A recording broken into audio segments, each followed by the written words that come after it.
오늘은 고1 국어 창비 7-1단원 바닷속 미세 플라스틱의 위협 지문 분석 함께 해보도록 하겠습니다. 우선 출제 유형부터 보고 들어갈게요. 출제 유형 첫 번째, 글쓴이의 관점, 목적과 내용 전개 방법을 확인하는 문제가 많이 출제되었습니다. 글쓴이의 관점이라고 하면 제목에서도 우리가 살짝 엿볼 수 있는데요. 바닷속 미세 플라스틱의 위협이라는 제목이죠.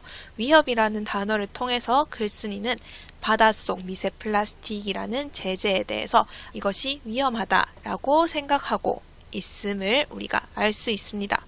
그리고 목적이라 함은 이 글을 왜 썼는가? 우리가 예상해 보건대 바닷속 미세 플라스틱이 우리에게 위협이 되니까 이걸 막기 위해서 무언가를 해야 한다. 우리가 실천할 수 있는 방법을 찾아서 직접 실천해야 한다라고 이야기를 하겠죠. 그리고 마지막으로 내용 전개 방법입니다.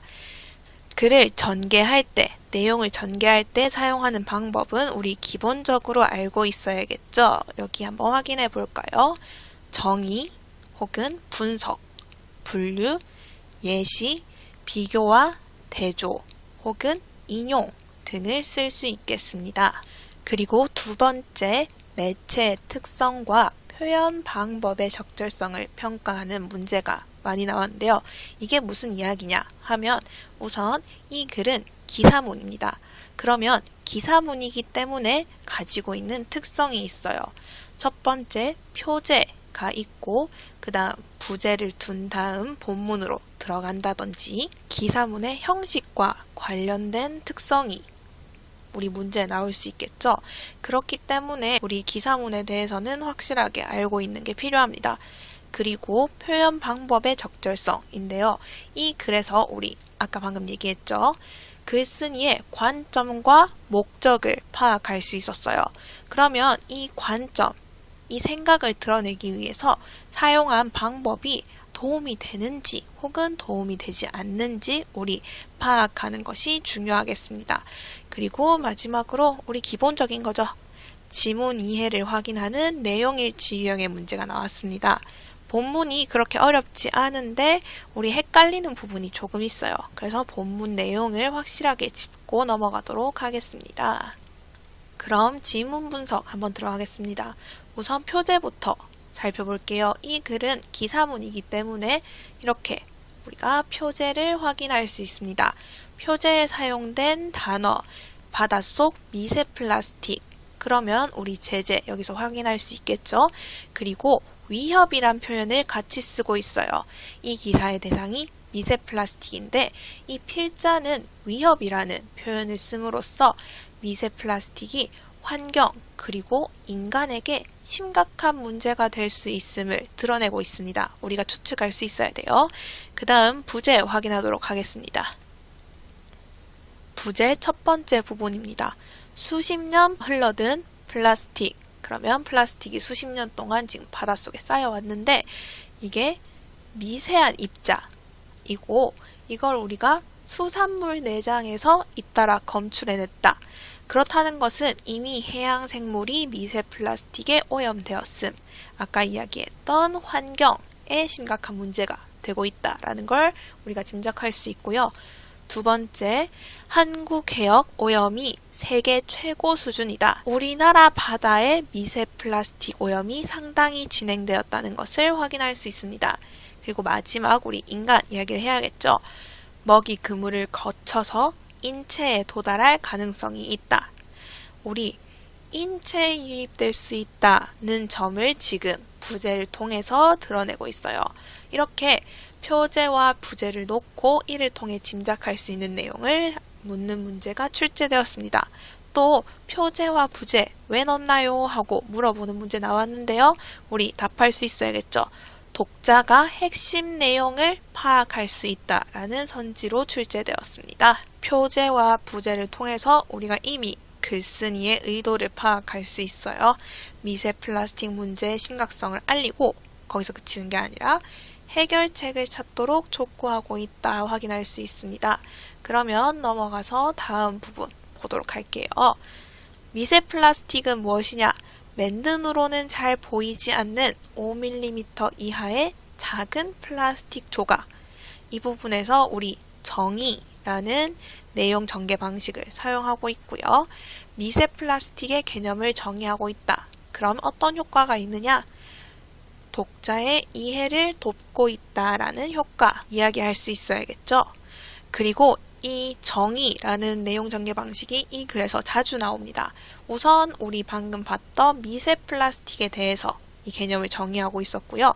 그 뒤로 우리 1차 미세 플라스틱, 2차 미세 플라스틱, 사전 예방의 원칙과 같이 우리가 잘 모르는 낯선 단어들을 먼저 정의해주고 그 다음 내용을 전개하고 있는 걸 확인할 수 있습니다. 이렇게 내용 전개 방법을 묻는 문제, 작년도 그렇고요, 올해도 그렇고요, 계속 출제되고 있습니다. 글에 사용된 내용 전개 방법 정확하게 알고 있고 또 그 효과까지 서술할 수 있어야 됩니다. 자, 그럼 계속 보도록 할게요. 미세 플라스틱이 이렇게 눈에 보이지 않는 5mm 이하의 작은 플라스틱 조각인데 이것이 현재 전 세계의 대부분의 바다에서 발견되고 있다라고 이야기합니다. 이미 미세 플라스틱이 바다를 오염시킨 거죠. 바다에는 해저 지각에서 녹아나온 물질과 육지에서 바람에 날리거나 강물을 타고 흘러든 온갖 물질이 섞여 있는데 인류는 지난 수십 년 사이에 미세 플라스틱이라는 새로운 물질을 바다에 대량으로 섞어 넣었다. 그러면 이 미세 플라스틱이라는 건 오래된 게 아니에요. 지난 수십 년 사이에 누구에 의해서 인류에 의해서 바다에 대량으로 버려지게 되었다라는 걸 이야기하고 있습니다. 이 문단 정리하면 미세 플라스틱의 개념, 아까 얘기했죠? 이 부분. 그리고 현황, 인류에 의해서 수십 년 사이에 바다에 대량으로 버려졌다. 이렇게 정리할 수 있겠습니다. 다음 문단 같이 볼게요. 미세 플라스틱이 사람들의 눈길을 끌기 시작한 것은 오래되지 않았다. 불과 10몇 년 전까지만 해도 사람들은 버려진 그물에 걸리거나 떠다니는 비닐봉지를 먹이로 잘못 알고 삼켰다가 죽은 해양생물의 불행에만 주로 관심이 있었다. 그럼 이전에는 사람들이 뭐만 신경 썼느냐? 눈에 보이는 플라스틱에만 관심을 가졌다라는 걸 우리 알 수 있습니다. 그러다 계기가 나오겠죠. 2004년 세계적인 권위를 지닌 과학 잡지 사이언스에 출처 나옵니다. 영국 플리머스 대학의 리처드 톰슨 교수가 바닷속 미세 플라스틱, 눈에 보이지 않는 플라스틱이 1960년대 이후 계속 증가해 왔다라는 논문을 발표했어요. 그리고 사람들이 이 논문 때문에 관심을 가지게 된 거죠. 그래서 미세 플라스틱에 대한 관심이 높아진 계기, 이 논문 발표를 구체적인 출처, 과학잡지 사이언스지에, 그리고 누가? 영국 플리머스 대학의 리처드 톰슨 교수가 발표했다. 이렇게 구체적인 출처를 넣었고요. 내용을 확인하는 문제에서는 이 부분에 어떻게 나오느냐? 대상, 미세 플라스틱이죠. 대상에 대한 관심이 높아지게 된 계기 혹은 과정을 밝히고 있다의 선지로 제시되었습니다. 그 후로 사람들은 이제 미세 플라스틱이 해양 생태계에 끼치는 영향을 규명, 밝히려는 후속 연구들을 계속하고 있다라고 하면서 두 번째 문단 미세 플라스틱이 사람들에게 주목받게 된 계기, 이렇게 정리할 수 있겠죠. 세 번째 문단 마저 보겠습니다.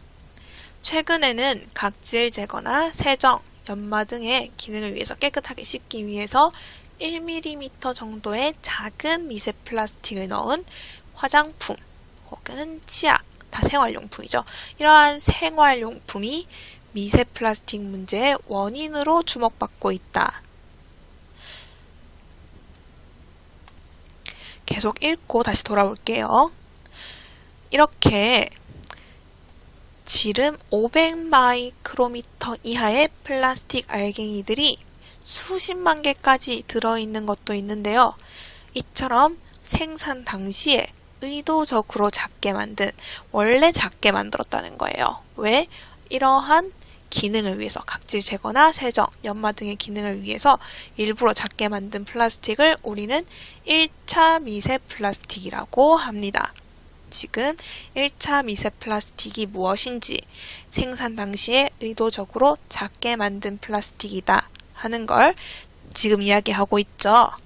1차 미세 플라스틱의 개념을 정의하고 있다. 그러면 내용 전개 방식에서 여기 정의의 방식이 사용되었다. 한 번 더 짚고 넘어가고요. 그 다음 서술형 문제에 이 부분을 그대로 적게 하는 문제도 자주 나오기 때문에 1차 미세 플라스틱 하면 생산 당시에 의도적으로 작게 만든 플라스틱이다. 충분히 기억하고 있어야 됩니다. 이 너무 작기 때문에 하수 처리장에서 걸러지지 않은 채 바다로 그대로 흘러들게 됩니다. 이렇게 바다로 유입되는 1차 미세 플라스틱이 또 문제가 된다는 걸 뒤에서 계속 얘기하겠죠. 그러면 다시 위로 올라와서 이러한 생활용품이 1차 미세 플라스틱 문제를 일으키는 원인으로 제시되고 있고요. 이 부분에서 여러분이 실수하기 쉬운 게 무엇이냐? 2차 미세 플라스틱의 원인이 되는 것도 생활용품이에요. 그럼 우리 어떻게 구분해야 된다? 1차 미세 플라스틱 문제를 일으키는 생활용품은 플라스틱을 넣은 생활용품입니다. 화장품이나 치약 같은 거 자세히 보면 알갱이가 있는데 얘네들이 미세 플라스틱이다 하는 거고요. 나중에 얘기하겠지만 2차 미세 플라스틱의 원인이 되는 생활용품은 플라스틱으로 된 병이나 빨대입니다. 그래서 이 부분 관련해서 우리 확실하게 알고 있어야지 추가 자료 활용과 관련해서 추가 자료 제시할 때 1차 미세 플라스틱 하면서 우리 빨대, 생수병 제시하지 않을 수 있겠죠. 계속해서 2차 미세 플라스틱 확인해 보겠습니다. 플라스틱은 바다에 떠다니는 다양한 플라스틱계 쓰레기, 플라스틱으로 만들어진 물건들 이 쓰레기가 된 거죠. 이것들이 파도나 자외선 때문에 부서져서 만들어지기도 합니다. 그러면 어떤 것들이 있느냐? 어구, 우리 그물이라든지 부표 같은 게 있겠죠. 페트병, 일회용 숟가락, 비닐봉지, 담배꽁초 필터, 합성 섬유 등 각종 플라스틱이 함유된 생활용품이 다시 부서져서 여기서 조그마한 알갱이들이 떨어져 나오는데 우리 이 미세 플라스틱을 뭐라고 하느냐? 2차 미세 플라스틱이라고 이야기합니다. 그래서 이 부분에서 우리 2차 미세 플라스틱의 개념을 정의하고 있다 확인할 수 있고요. 또 1차 미세 플라스틱과 2차 미세 플라스틱을 묻는 문제 계속 나올 수 있겠죠. 강조하고 있습니다. 아직까지는 1차, 2차 어떤 게 많으냐? 1차 미세 플라스틱에 비해서 2차 미세 플라스틱의 비중이 훨씬 더 높습니다. 그래서 생산 당시에 의도적으로 추가한 1차 미세 플라스틱보다 플라스틱이 함유된 생활용품이 바다를 떠다니다가 부서져서 만들어진 2차 미세 플라스틱의 비중이 더 높다는 걸 여기서 확인할 수 있고요. 그 다음 글쓰기 전략을 묻는 문제에서 이 부분에 나온 게 1차 플라스틱과 2차 플라스틱의 비중을 수치로 제시하여 내용의 신뢰성을 높였다라는 옳지 않은 선지가 나온 적이 있습니다. 그러면 우리 1차 미세 플라스틱, 2차 미세 플라스틱 어떤 게 더 많느냐? 2차 미세 플라스틱이 더 많아요. 이건 그래서 확인할 수 있죠. 하지만 비중을 수치로 제시하여 이게 몇 퍼센트, 저게 몇 퍼센트 얘기한 적 없지요. 그래서 이 부분이 옳지 않은 선지가 되겠습니다.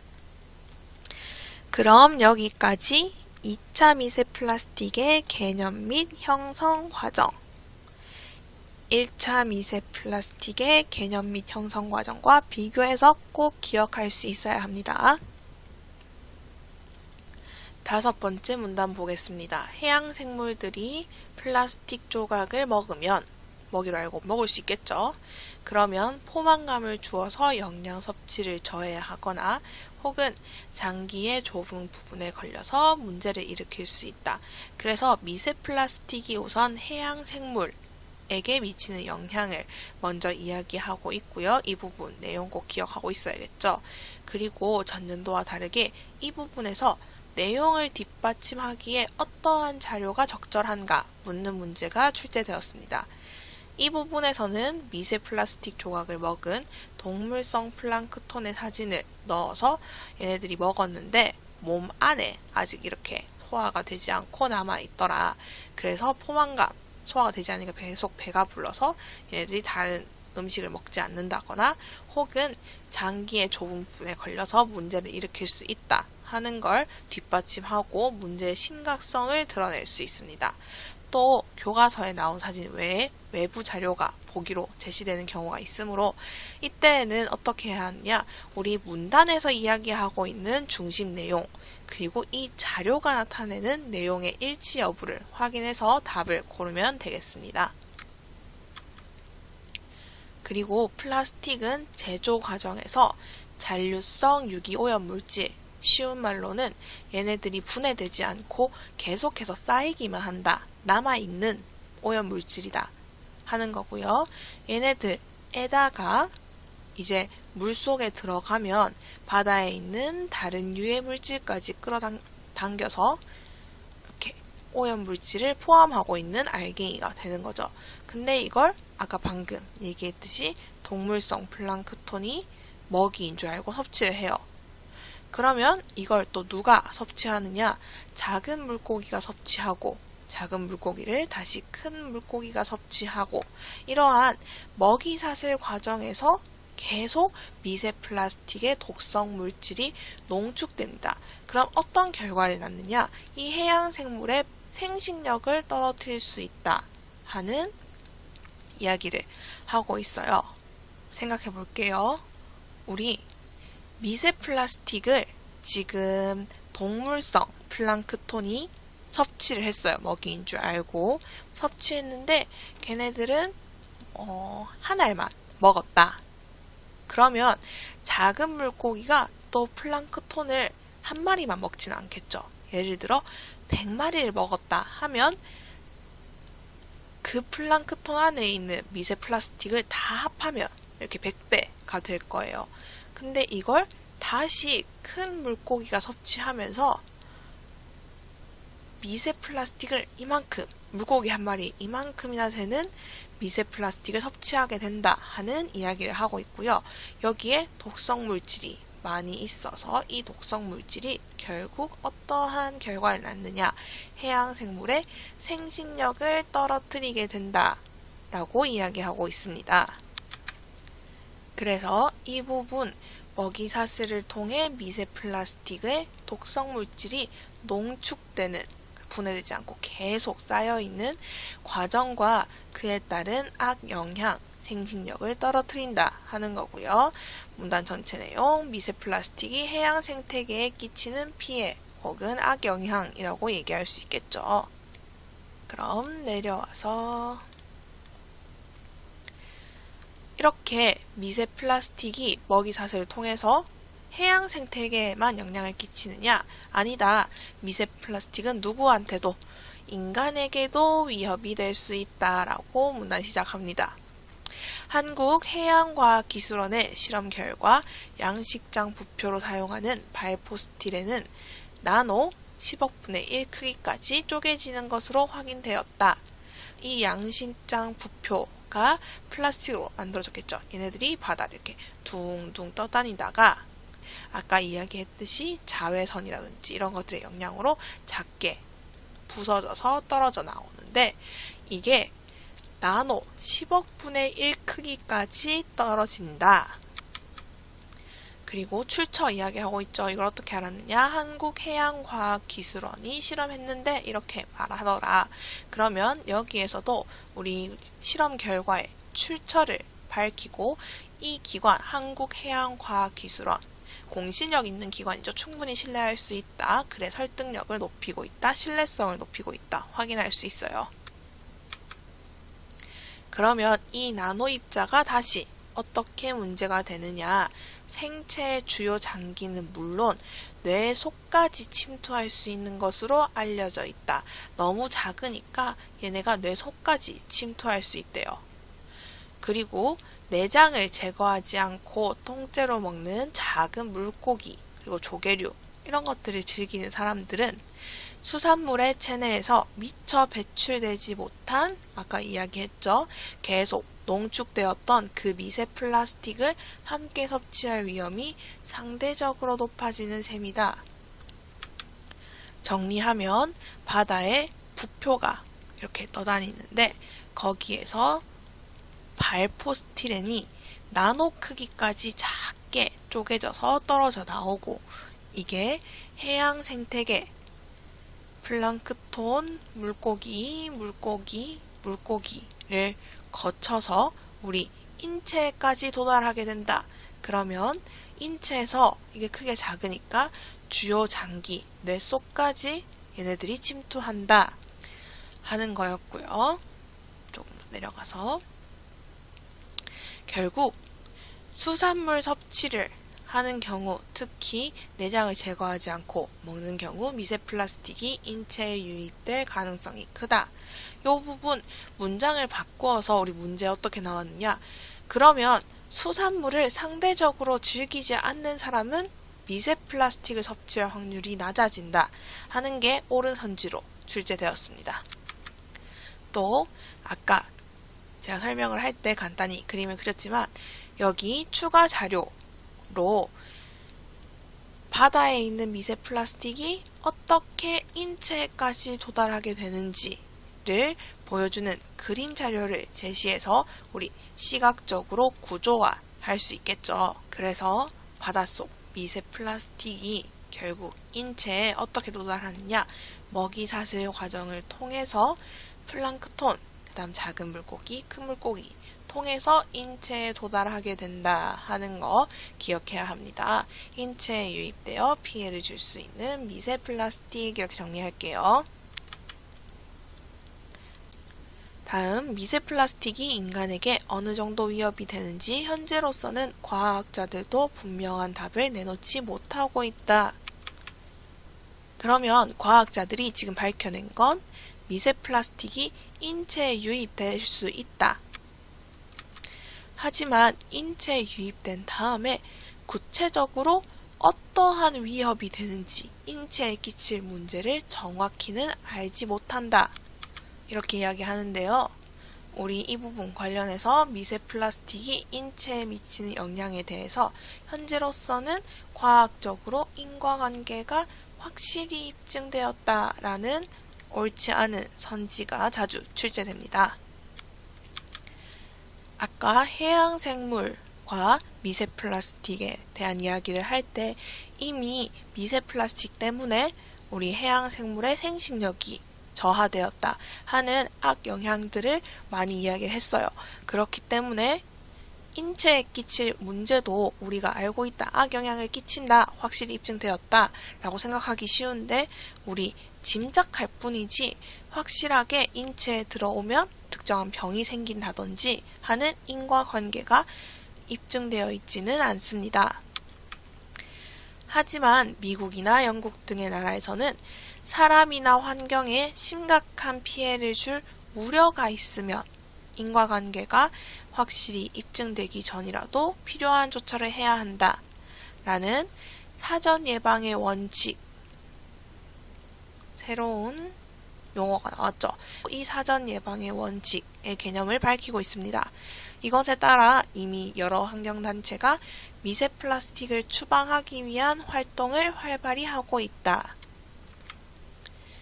이들은 치약이나 세정용 각질 제거제 등을 생산하는 제조업체들이 미세 플라스틱 알갱이를 호두 껍데기나 코코넛 껍질과 같은 유기물질로 대체하도록 촉구하고 있다. 그러면 미세 플라스틱을 추방하기 위한 첫 번째 활동이 되겠죠. 생산하는 제조업체들에게 이 미세 플라스틱 알갱이를 유기물질로 대체하도록 요구하고 있다. 그러면 우리 1차 미세 플라스틱을 줄일 수 있겠죠. 그래서 사전 예방의 원칙에 따라서 진행하는 활동 첫 번째, 그리고 두 번째, 또한 소비자들에게는 어떤 걸 요구하고 있느냐? 미세 플라스틱이 함유된 생활용품 쓰지 않도록 하는 캠페인을 진행하고 있다. 그래서 제조업체들에게도 이러한 미세 플라스틱이 들어간 물건 만들지 마세요 라고 이야기를 하고, 또 소비자들에게도 이러한 물건 쓰지 마세요 하고는 캠페인을 진행하고 있다고 합니다. 그러면 이 두 번째 활동 역시 사전 예방의 원칙에 따라서 해외 환경단체가 미세 플라스틱을 줄이기 위해서 진행하는 활동, 이렇게 정리할 수 있겠죠. 그리고 절대 잊으면 안 되는 거, 이거 전부 다 왜 하는 거다? 사전 예방의 원칙에 따라서 하는 거다. 그럼 미세 플라스틱은 인체에 치명적 영향을 미치므로 이를 추방하기 위한 활동이 세계 여러 나라에서 펼쳐지고 있다라는 선지, 어떤 부분이 틀렸는지 짚어낼 수 있죠. 그렇죠. 여기 인체에 치명적 영향을 미치므로 이 부분이 틀렸기 때문에 요거 옳지 않은 선지가 되겠습니다. 이 부분에서 내용 확인할 때 계속 나오는 문장이에요. 문단 정리하면 미세 플라스틱 문제 해결을 하기 위한 외국 환경단체의 노력 우선 제시되어 있습니다. 그리고 내려와서 국내 환경운동단체들도 발포스티렌 부표가 부서져 생기는 2차 미세 플라스틱을 줄이기 위해 부표의 소재를 다른 재료로 바꾸거나 사용을 줄이는 양식법을 개발할 것을 정부에 제안했습니다. 그래서 국내 환경운동단체들도 이 문제를 해결하기 위해서 노력하는데 어떠한 방법을 제안했느냐? 2차 미세 플라스틱을 줄이기 위해서 제안한 활동이 나오네요. 이 역시 사전 예방의 원칙에 따라서 제안한 것임을 우리가 알고 있어야 된다. 그리고 이는 해양수산부의 해양쓰레기 관리 기본계획에 이미 반영이 되었고, 해당 기관은 어민들과 함께 발포스티렌 부표 폐기물 발생을 줄일 수 있는 구체적인 방안을 찾아서 적용하는 사업을 펼칠 계획이다. 그러면 이 부분 미세 플라스틱 문제 해결을 위해서 우리나라 환경단체가 어떤 노력을 하는지 지금 한 가지 제시했죠. 여기랑 관련해서 우리 외국과 우리 환경단체의 해결 방안과 노력을 사례를 통해 구체적으로 보여준다 하는 선지 충분히 나올 수 있고요. 요거 조금 바꿔서 외국과 우리 환경단체의 해결 방안을 비교하고 있다 이렇게 얘기할 수도 있는데, 비교 들어가면은 틀린 선지 되고요. 비교하는 거 아니니까. 혹은 해결 방안과 기대 효과를 제시하고 있다. 이렇게도 많이 나오는데, 우리 기대 효과, 예를 들어서 이렇게 했기 때문에 내년에는 몇 % 줄어들 것 같다 라고 얘기한 것은 아니므로 여기 주의해야 합니다. 끝에서 두 번째 문단입니다. 한국의 남해 연안 바닷물 속의 미세 플라스틱 오염도는 세계 최고 수준이다. 한국해양과학기술원의 유해물질연구단이 조사한 것을 보면 땡땡시 해역 바닷물 1세제곱미터에는 평균 21만 개의 미세 플라스틱 입자가 들어있다. 이것은 싱가포르 해역 바닷물 속 미세 플라스틱 평균 개수인 2,000개보다 100배 넘게 많은 것이다. 이 문단에서 한국의 미세 플라스틱 오염도가 아주 심각한 수준이다 라는 걸 제시하면서 근거로 들고 있는 자료가 바로 한국해양과학기술원의 유해물질연구단의 조사 결과입니다. 조사 결과의 출처를 제시하고 있고, 또 이 기관 자체가 공신력이 있기 때문에 이러한 조사 결과를 인용하면은 신뢰도를 높일 수 있겠죠. 그리고 오염도와 관련해서 지금 바닷물 세제곱미터 안에 평균 21만 개 구체적인 수치 언급하고, 싱가포르에는 2,000개 있다. 그래서 100배 넘게 많은 것이다. 구체적인 수치를 제시해서 한국의 미세 플라스틱 오염이 그만큼 심각하다는 걸 강조하고 있습니다. 작년과 마찬가지로 계속 내용 전개 방법에서 여기 조사 결과에 출처 밝히고 인용하고 있다. 그리고 올해에는 내용을 뒷받침하기 위해서 이 부분에 어떠한 자료를 제시하는 것이 적절하겠는가 묻고 있는데요. 지금 세계 각국의 해역에 미세 플라스틱이 얼마나 있는지 평균 개수를 보여주는 그래프 같은 걸 여기에 넣으면 우리 한국의 남해 연안이 얼마나 심각하게 오염되어 있는지 시각적으로 제시할 수 있겠죠. 마지막 문단 보겠습니다. 한국해양과학기술원의 심땡땡 연구단장은 미세 플라스틱 연구가 본격적으로 시작된 지 아직 10년도 안 됐기 때문에 심각성과 관련하여 말하기는 어렵지만 우려할 순간이 되면 이미 되돌릴 수 없으므로 여기에서도 우리 사전 예방의 원칙 직접적으로 언급하고 있지는 않지만 연결지어서 서술할 수 있어야 합니다. 우리나라에서도 예방 차원에서 좀 더 관심을 기울일 필요가 있다.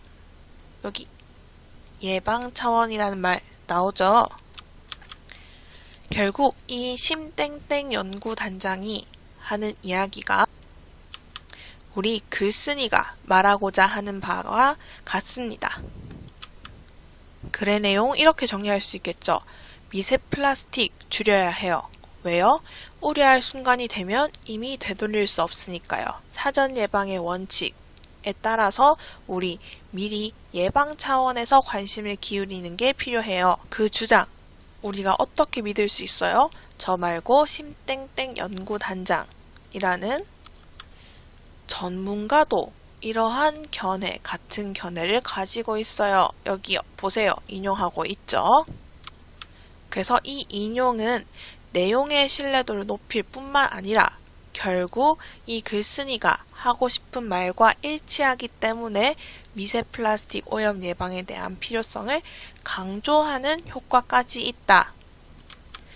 문제에 자주 나오기 때문에 내용 전개 방법, 인용, 그리고 효과, 신뢰도, 그리고 강조까지 기억하고 있어야 합니다. 기출문제 같이 보겠습니다. 첫 번째 유형, 글에 드러난 글쓴이의 관점, 목적을 물어보는 문제, 그리고 글쓴이가 제시한 문제가 무엇인지, 해결하기 위해 제시한 방안은 무엇인지, 그리고 이러한 내용을 전달하기 위해 활용한 글쓰기 전략이 무엇이며 그 전략에 따른 효과 전부 다 알고 있어야 합니다.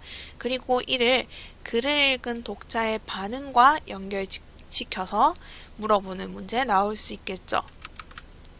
간단하게는 글쓴이가 이러이러한 문제를 제시하고 있군 하는 선지부터 해결 방안에 대해서는 그래 나와 있지는 않지만 이러한 해결 방안이 좋을 것 같아 추가적으로 제시할 수 있고요. 글쓰기 전략, 인용을 해서 내용을 뒷받침하고 있군. 글쓴이가 인용한 조사의 출처를 보니 믿음직하군, 신뢰할 수 있겠군 하는 것까지 전부 물을 수 있겠습니다. 그럼 오늘 3번 한번 볼게요.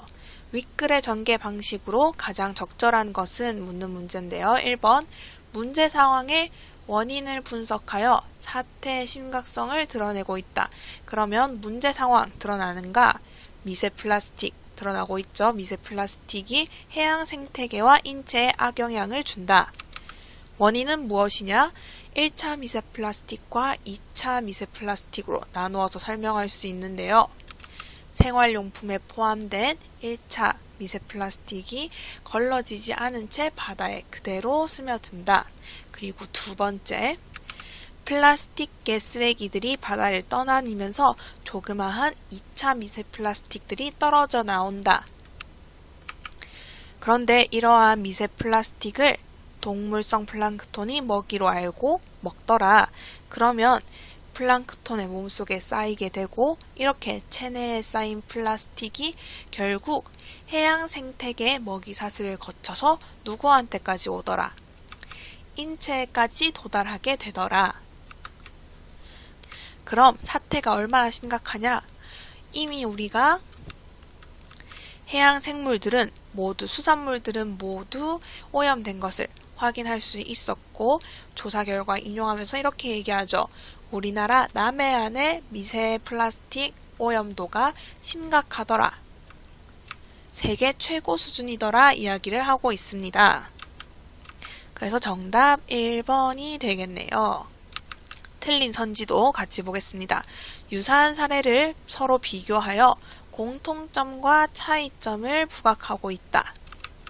여기에서 유사한 사례라고 생각할 수 있는 것, 해외와 국내 환경단체들이 미세 플라스틱을 줄이기 위해서 진행하고 있는 활동 정도가 되겠네요. 근데 그걸 서로 비교하고 있느냐? 아니죠. 그래서 비교하고 있지 않기 때문에 우리 공통점이나 차이점도 찾을 수 없습니다. 그래서 원인을 해결하기 위한 실제 사례, 실제 활동 내용을 들고 있긴 하지만 이를 비교하거나 혹은 공통점과 차이점을 부각하려고 하지 않는다는 점에서 2번 정답이 될 수 없고요. 3번 통념에 대한 의문을 제기하고, 그럼 통념이 무엇이냐? 사람들이 전부 다 당연하게 생각하고 있는 것, 보통 이렇게 생각하더라 하는 내용들입니다. 근데 이 글에 통념 나오지 않고요. 그렇기 때문에 여기 의문을 제기한다. 또 내용이 맞지 않습니다. 3번 틀린 이유고요. 4번 문제를 상정하고 그와 유사한 상황들을 제시하여서 대안을 모색하고 있다. 그럼 이게 정답이 되려면 글이 어떻게 돼야 하느냐? 일단 문제를 상정하고 바다가 미세 플라스틱에 의해서 오염되었다. 그리고 이게 인체에 영향을 끼칠 수도 있다 하는 문제 제시합니다. 그 다음 이와 유사한 상황들, 예를 들어 비슷한 오염 사례들 이야기할 수 있겠죠. 이전에 우리가 대기를 오염시켰는데 혹은 원인이 미세 플라스틱이 아니더라도 우리가 바다에 오염 물질을 방류하여서 해양을 오염시킨 적이 있는데 이때 이렇게 해결하였다 라고 해야 우리 문제를 상정하고 이와 유사한 상황들을 제시해서 대안을 모색하고 있다 라는 설명이 맞게 됩니다. 마지막으로 구체적인 사례를 제시하고 그와 관련된 해결책과 기대 효과를 설명하고 있다. 이게 얼핏 보면 정답으로 착각하기 쉬운데요. 하나씩 살펴보도록 하겠습니다. 우선 구체적인 사례라는 말이 잘못된 이유, 여기에 그와 관련된 해결책이라고 얘기하는 걸 봐서 이때의 구체적인 사례는 문제가 되는 구체적인 사례입니다. 그래서 미세 플라스틱 때문에 어떤 나라에 어떠한 생물이 멸종하게 되었다 혹은 개체수가 급감하였다와 같은 사례가 나와야 해요. 그리고 그와 관련된 해결책, 이건 우리 그래서 찾을 수 있죠. 예를 들어서 1차 미세 플라스틱을 더 이상 사용하지 못하게 했다. 그리고 나서 우리 글에 또 빠져있는 거 기대 효과입니다. 우리 글에 기대 효과는 나와 있지 않아요. 다양한 활동들을 했더니 유의미한 변화가 있다. 혹은 앞으로 10년 동안 미세 플라스틱이 점점점 줄어들 것으로 예상한다. 와 같은 문장이 들어가야 합니다. 그래서 정답은 우리 1번이 되는 거겠지요. 그 다음 10번 보겠습니다. 윗글의 서술상의 특징을 설명한 것으로 적절한 것을 보기에서 있는 대로 모두 고른 것은 서술상의 특징, 글쓰기 전략, 그리고 내용 전개 방식 전부 다 같은 말입니다. 하나씩 볼게요. 기억, 자료들의 구체적 출처를 밝혀서 내용의 신뢰도를 높이고 있다. 일단 이 지문 자체는 맞는 말이에요. 출처를 밝히면 우리 신뢰도 높일 수 있죠. 그러면 본문에서 한번 찾아보겠습니다.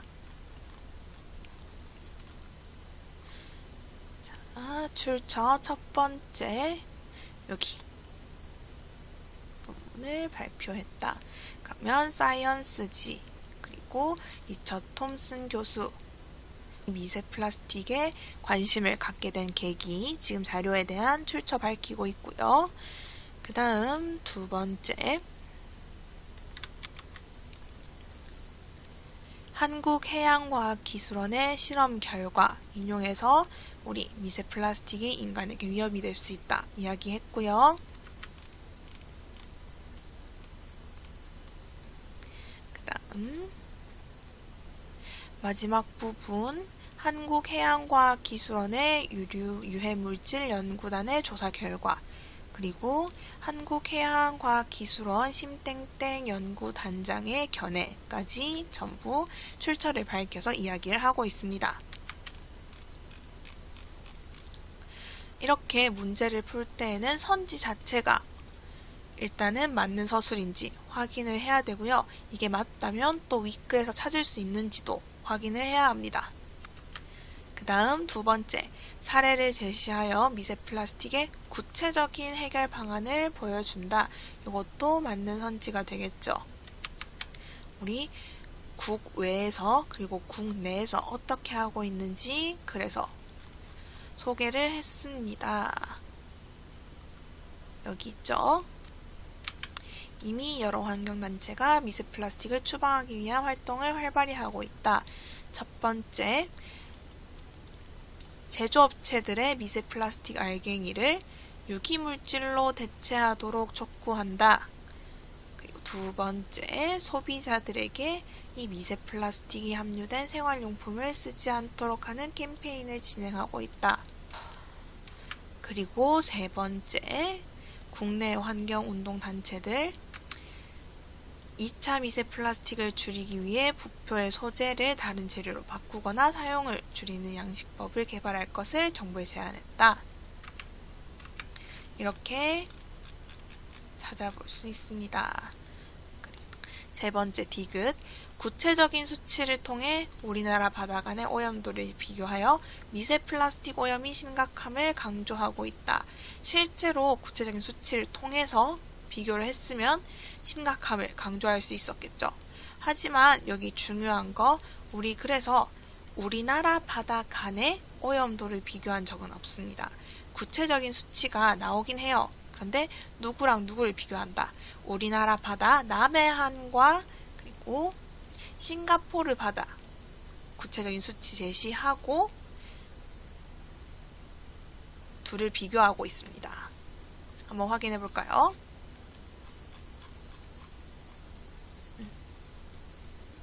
여기 보면 땡땡시 해역 바닷물에 지금 평균 21만 개, 그리고 싱가포르 해역에는 2,000개, 그래서 100배 넘게 많다 이야기하고 있습니다.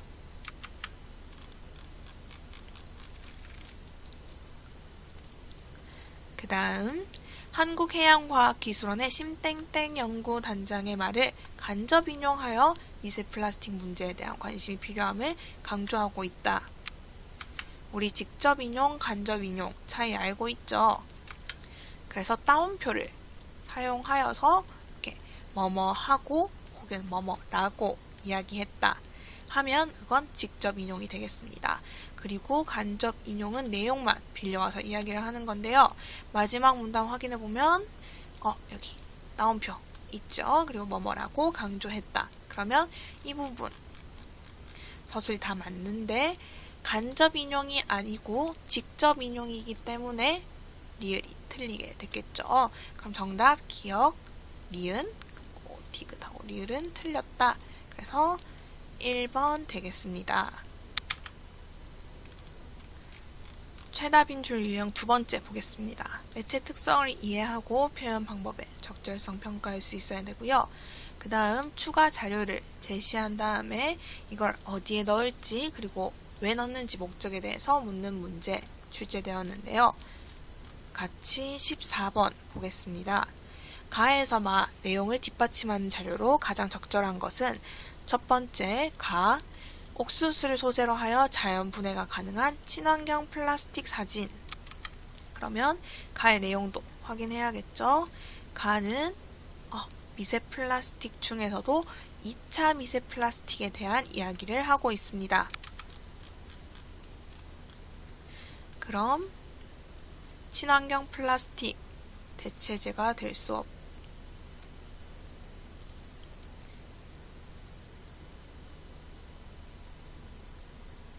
가에 들어가면 안 되겠죠? 친환경 플라스틱은 라에 들어가는 것이 적절합니다. 두 번째, 미세 플라스틱 조각이 먹이사슬을 통해 이동하는 과정을 나타낸 그림 자료. 그러면 나의 내용. 해양생물이 플라스틱을 먹으면 다시 이걸 작은 물고기가 섭취하고 작은 물고기를 다시 큰 물고기가 섭취하는 먹이사슬 과정에서 농축된 미세 플라스틱의 독성 물질 이야기하고 있죠. 그러면 나의 이런 먹이사슬을 통해 이동하는 과정을 나타낸 그림 자료, 적절한 자료가 되겠네요.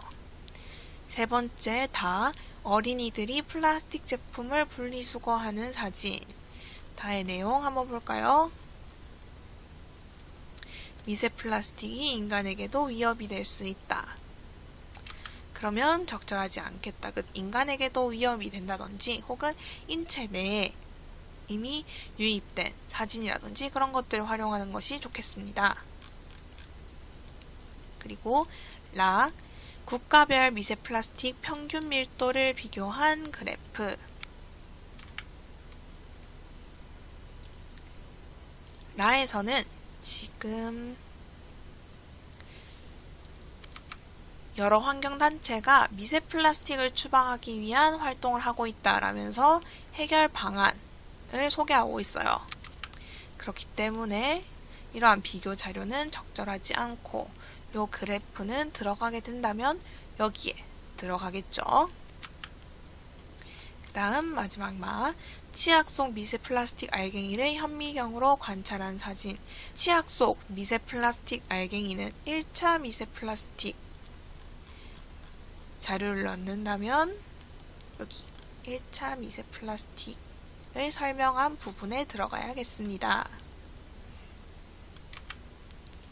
이렇게 같이 고1 국어 창비 7-1단원 바닷속 미세 플라스틱의 위협 함께 살펴봤는데요. 이 모든 자료는 나무 아카데미 홈페이지에서 확인하실 수 있습니다. 궁금한 점은 댓글로 문의주세요. 감사합니다.